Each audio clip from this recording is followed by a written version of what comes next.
Good afternoon, everyone, and welcome to the How to Ace Your Apple School Manager Integration webinar. My name is Jennifer Kaplan, and I'm a Product Marketing Manager with Jamf Software. And today I'm joined by Dave Saltmarsh, our Global Education Evangelist. We will be your hosts for today, and we're excited to walk through the most efficient way to empower your staff and students with the educational benefits of Apple and Apple School Manager. For those who are new on the webinar today, we'd like to take a moment to introduce ourselves. We're Jamf Software, and since 2002, we've been focused solely on helping organizations succeed with Apple. We enable IT to empower their end users through our Casper Suite device management software and the 35,000 plus Jamf Nation member community. As you can see from this photo, we make it so end users can receive gifts and love notes from IT. And that's why today more than 8,700 global customers rely on Jamf to manage 6.6 million Apple devices. Jamf offers zero-day support for Apple releases and new features, ensuring education organizations can take advantage of Apple's latest operating system capabilities and features the day they're available. In fact, Jamf Software was one of the first MDM providers to support iOS 9.3 and to integrate with Apple School Manager, which is why we're uniquely positioned to talk about how these tools help drive personalized learning and academic achievement. We have a jam-packed agenda today. And depending on where you are in your journey, some of these might be a little bit more important to you. What I want to emphasize is we have lots of other resources. If you find something we start to cover and it's not quite enough for you, we have plenty of resources to go really in depth in all these. We'll talk a little bit about Apple and the changes we've seen. We'll go through the specific aspects of managing iPads that you'll want to be considering as you roll them out. We'll also take plenty of time at the end for question and answers. And feel free to enter your questions into the Q&A box in the webinar. We'll get to as many as we can. If your question isn't answered, we'll be certain to follow up after the webinar. So let's talk about it. Let's discuss what's happening in education, why Apple School Manager is critical for schools, and how it takes educational technology to the next level. While iOS is already transformational, and it's a great tool in education, there are a few forces that impacted the need for Apple to introduce Apple School Manager. And Apple School Manager, if you're brand new to this, is a new centralized place for administrators. And when I say administrators, that could be the school librarian, the IT system admin, or maybe the building principal, because I've seen all three of those in our systems. They want to be able to access everything they need to do for iPad and Mac to deploy in education. And it really isn't about access. And while many schools are able to offer one-to-one iPad deployment for students, there's now the potential to offer that same customized experience in the shared cart model. Schools were looking for a better way to offer that personalized experience, the same as you would get for one-to-one. And even if they're sharing the devices, you can now do that. And what if teachers could be empowered to carry out common IT tasks on their own without having to go to IT? Apple has extended some of the capabilities that MDM providers like Jamf have done to put some things into the hands of the practitioner. Teachers can be more self-sufficient and giving IT time to focus on those strategic tasks. And while the great purchasing programs from Apple, like Volume Purchase Program and Device Enrollment Program, have made it easier for schools to enroll devices and deploy content at scale, schools need a way to streamline the process and centralize the way they purchase and deploy devices and content. Now they can get all that in one package at Apple School Manager. We're going to go through the elements, and what I have up here, we're a tech-friendly company and we're an educator-friendly company, and sometimes we need to explain a little bit about the steps. The great thing is they really are simplified, that the practitioner doesn't have to be extremely technical. Once in a while we throw out these terms, but really getting prepared isn't much different whether it's in the hands of an IT person that's an IT expert or an educator. And because our work with Apple School Manager, we have the experience of supporting over 4,000 educational institutions worldwide. And we have a framework of how you can ace that Apple School Manager integration. And the key stages are prepare, configure, purchase and sync, and deploy. One of the key things we want to think about is we're supporting schools' use of Apple, and really it comes down to that's a desire for personalization of the learning experience. And for one, from what apps are on the device is one aspect people consider. We also want to look at the privileges students need in their initial setup and then be able to modify those needs either due to specific needs that come up during the course of a learning experience or if they've earned additional responsibilities. Great, thanks, Dave. So let's kick things off with the first phase of this device management success framework, the prepare phase. So the first step to acing that Apple School Manager integration is simply to enroll your school in Apple School Manager. Apple School Manager for Education now includes the device enrollment program for zero-touch enrollment, the volume purchase program for purchasing apps in bulk via a web portal, and Managed Apple IDs, a new type of ID created just for students. Managed Apple IDs are great because they've dramatically simplified the Apple ID process, and they've really mitigated those concerns and protections of student privacy for those who are under the age of 13. Apple School Manager is currently in preview with Apple, but you can start the enrollment process today by going to school.apple.com to enroll your institution. You'll also need some sort of MDM provider to take advantage of some of the features in Apple School Manager and in iOS 9.3, but we'll get more to that later. So once you're enrolled in Apple School Manager, it's time to add all of your end user information, including teachers, students, staff, and classes, or like Dave mentioned, principals or any of the other users who may have a device that will need apps and content, security, and settings. The great thing about Apple School Manager is that schools are not limited by the roles they provide, so you can really define those different staff types and configure access based on their unique needs. You can connect your student information system with Apple School Manager, or you can add data through a manual import. Currently, Apple has a few student information systems that already have a built-in integration, and more are on the way. And another thing to consider when adding data to Apple School Manager and in your integration overall is what your deployment will look like. Of course, we know that there are mixed experiences out there. In fact, in my last district, we were certainly blended with one-to-one for some students, shared use for other grade levels, and we had some students bringing their own devices. So depending on how you are initially getting things set up, maybe you're doing a pilot with one and transitioning to the other, these concepts will matter depending on which implementation. And to be clear, we are talking with Apple School Manager about iPad deployment specifically. The options, we mentioned are one-to-one, shared use, and student-owned. It's a good idea to know whether you're going to be doing that one-to-one in that deployment so you can decide whether or not you want to plan out the personalized custom experience down to the student level or perhaps just down to the grade level. Your one-on-one or shared iPad decision will also impact your purchasing decisions. If you purchase apps and content through the volume purchase program in Apple School Manager, you may want to be using user-based app assignment. If using shared iPad, you may want to go with the device assignment capability. We'll be talking more about purchasing a little bit later. When we look at the shared iPad experience, we've mentioned before that this really brings on that personalized experience. You could decide whether you're sharing a device between 2 students or 10 students, and you'll likely decide that depending on even the model of shared use, because in some cases, you have a set in a classroom that stay put, and one teacher uses them. When I was a self-contained teacher, I would be sharing that number of devices between the 33 students I had in my class, so I'd have between 3 and 4 students using it if I had a set of 10. If you're using it on a cart where they move between classes and are used by a larger number of students, what you're probably going to experience is you set the devices to a certain number of students to retain their information.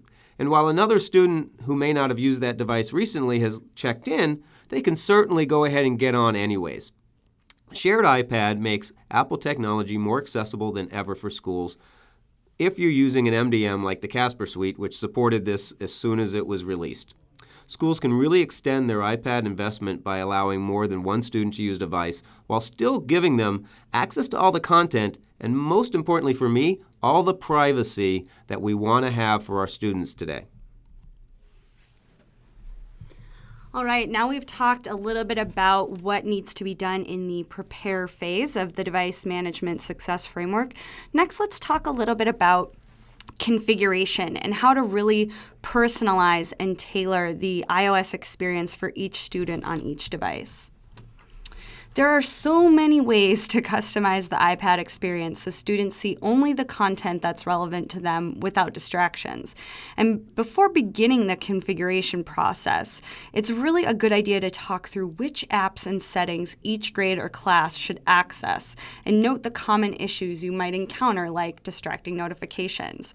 As a pro tip, the most successful implementations typically include a cross-functional group that may even involve students and parents, really kind of getting that end user feedback to drive some of the needs and requirements. So let's walk through a few real-world examples of how you could use functionality such as configuration profiles to customize that experience for students. So at Jamf, we use configuration profiles to customize the iOS experience. Configuration profiles are groups of settings and customizations that can be applied to one device or groups of devices. They're kind of like the ingredients in the recipe of your iPad. iOS 9.3 and beyond enable far greater personalization and simplification of how devices and apps are deployed and displayed to end users based on who they are. So for example, a standard iPad like the one you see here comes preloaded with tons of native apps such as the clock or the App Store app, along with all sorts of other apps. But once we can apply a home screen layout and a few other configuration profiles, you can define which apps should display on the home screen, or choose a few apps to stay in the dock, and also hide any apps that you don't want displayed to students. So when we think about students in younger grades or those with special needs, you're really able to simplify and tailor the user experience for them so that they have a simple and easy way to access all of their apps. And this aspect that you just covered, Jen, is really something I'm excited about because while guided access or single app mode has been useful for assessments, and today people do even use autonomous single app mode to get into a high-stakes exam, as an educator that really lets students try to utilize the software or whatever they wanted to use to show their learning, schools can now set an assessment up that's transformational. They can allow students to use 2, 3, or 4 apps simultaneously for a performance-based assessment, no longer limited to that single app that in many cases limits the student's potential. Great, thanks, Dave. And for the next configuration profile, let's think about iPad notifications. So email alerts, Facebook banners, and other app notifications might make it difficult for students to stay on task. But with configuration profiles, you can remove distractions experienced by banners, badges, or alerts for students on a per-app basis. So if there are some notifications you want them to receive, you can leave those enabled, and you can disable any that are not critical to the lesson at hand or the course at hand. And you can keep students from turning them back on. So for example, here you can see there aren't any alerts enabled for the Mail app in the settings on this iPad, yet a student would have the ability to turn the notifications back on in settings if they wanted. Well, with the configuration profile, we can disable access to notification settings and disable the ability for a student to turn those notifications back on. It's completely grayed out. So students can stay focused on lessons or homework without the distractions of badges, alerts, or banners. These are just 2 examples of how your school can use both Apple School Manager and MDM to really customize and tailor that experience for every single grade and every student. There is a world of configuration profiles that can be used to tailor the experience, and it's really exciting to see on one iPad. Now imagine doing this instantaneously for hundreds or thousands of iPads. And it's something that you can update throughout the school year too. And in the years since I started visiting schools around the world implementing iPads, the one really critical component to their success I noticed was being able to be agile to the changes occurring in students' learning. School policies that change throughout the year. And as new affordances are introduced by Apple, we're able to take advantage of those when they come out, and now schools don't have to wait for that holiday break to implement these things. They can be done on the fly as needed, and specifically down to that student level as they are ready for new capabilities, new preferences, new privileges. So when we look at the connection, we don't want to get too technical here. We certainly have overview videos that get into the nitty-gritty. We're trying to keep it a little bit generic to MDM and what you need to be thinking about, not specifically checkboxes. And we have those how-to videos, but realize it's part of that configuration process. It also includes the integration of Apple School Manager with your mobile device management application. At Jamf, we do this by adding a public key to the Apple School Manager and adding the School Manager's server token to the Casper suite. Once you integrate that, you can import teachers, students, and classes from Apple School Manager to your MDM, keeping in mind that your class roster information can be updated with subsequent data imports, either manually or through the direct integration to your SIS, your Student Information System.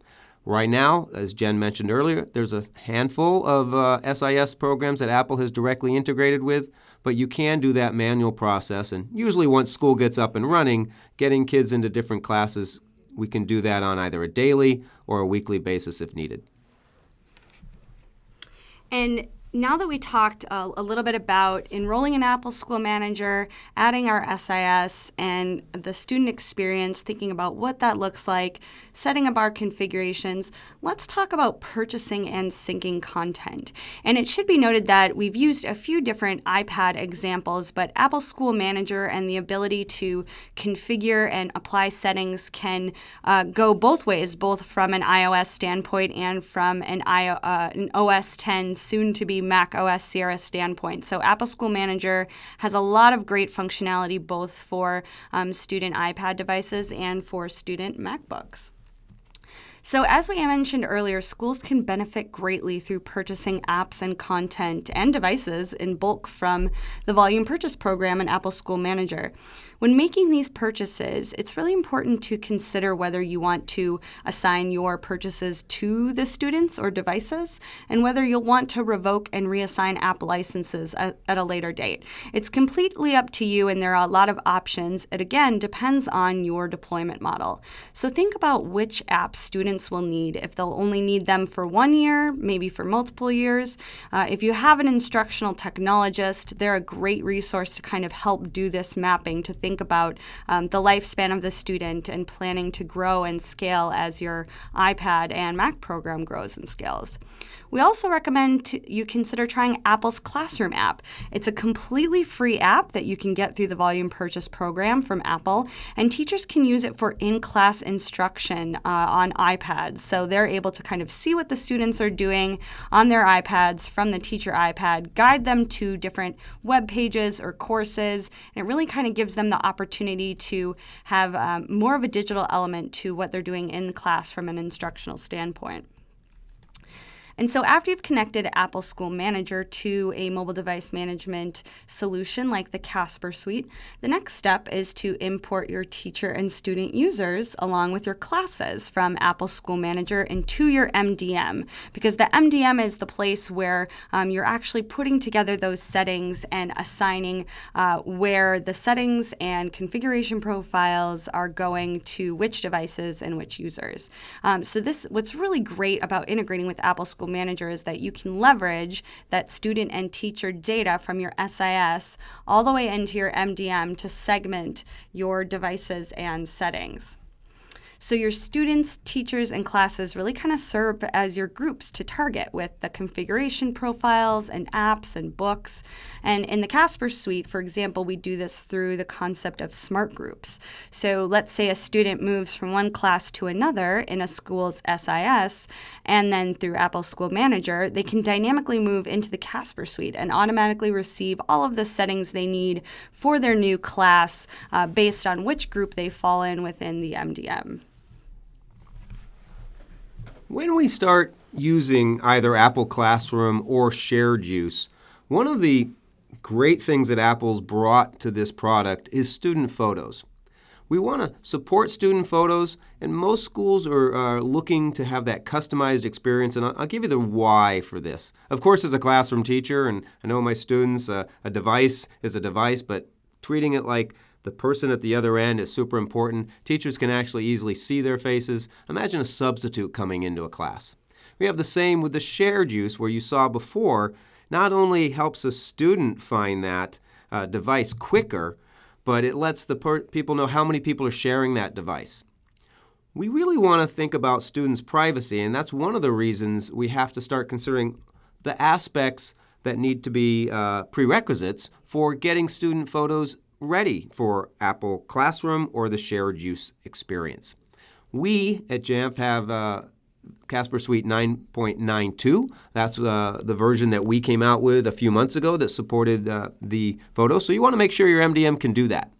Usually, and at least in my last districts, we had photos on a web server or some kind of piece of hardware that could be shared between different programs. Certainly, it came out of our information system, but it was used in our food service. It was used in our transportation service. They were all feeding to the same server. So hopefully you have that already. If not, we can help you with how to get one of those set up in the process.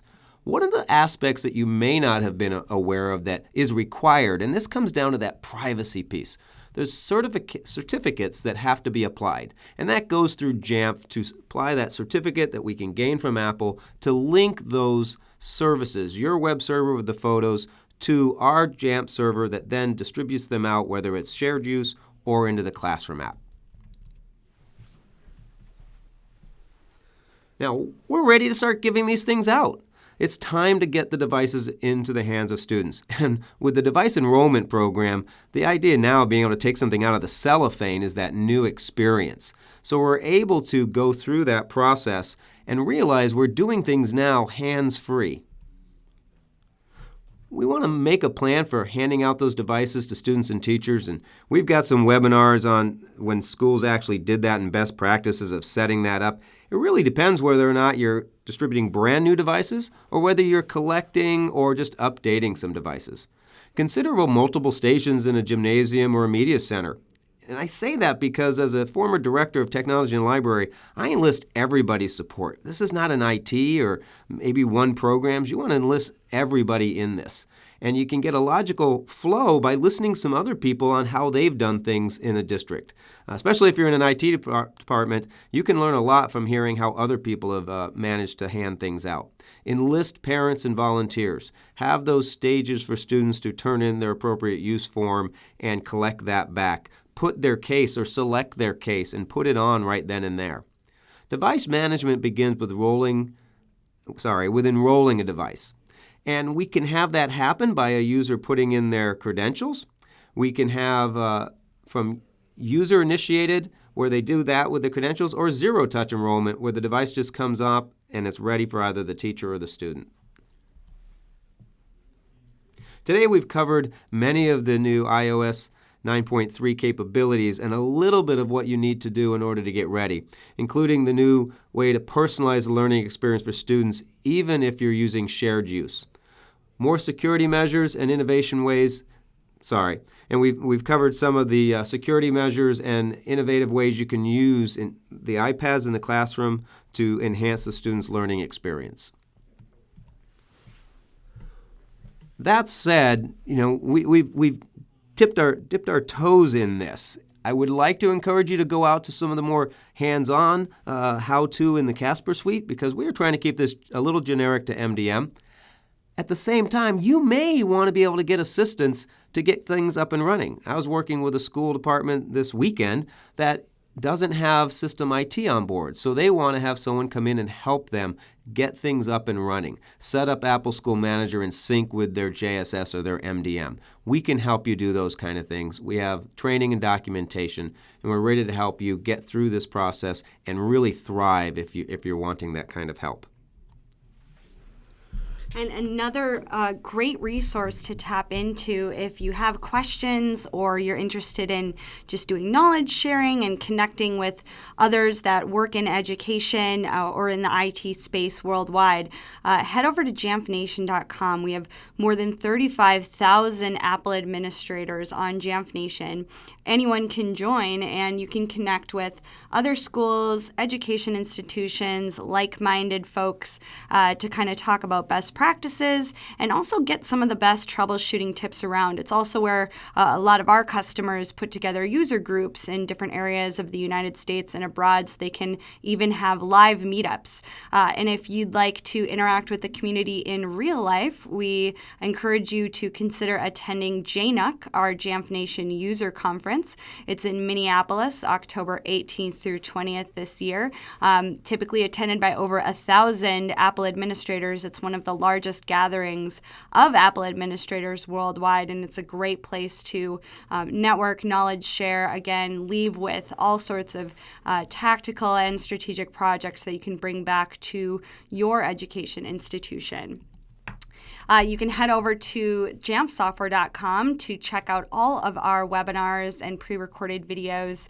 We have a lot of great digital content on the website, so if you're interested in looking at more of a walkthrough or seeing a tutorial on how some of the functionality works, we encourage you to head over to Jamf Software to check out some of those videos. Or if you want to speak directly with one of our Apple experts, simply head over to the website and fill out our contact form, and we'll be in touch after the webinar.